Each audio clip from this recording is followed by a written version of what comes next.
दोस्तों, आज मुंबई के वानखेड़े स्टेडियम में लगने वाली है आग।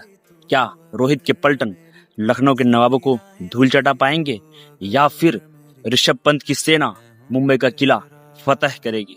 रिकॉर्ड्स की बात करें तो लखनऊ हमेशा मुंबई पर भारी पड़ा है। पिछले 8 मैचों में 6 बार लखनऊ ने बाजी मारी है।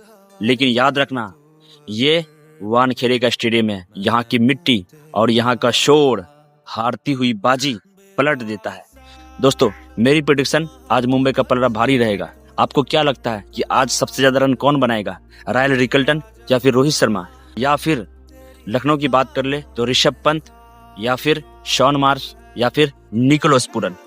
और बॉलर की बात कर ले तो बुमराह, जो कि इस साल काफी ज्यादा स्ट्रगल करता हुआ नजर आ रहा है। लेकिन मुझे लगता है कि आज बुमराह कुछ करने वाले हैं। आपको क्या लगता है? कमेंट सेक्शन खाली है, जवाब दे के जाइएगा।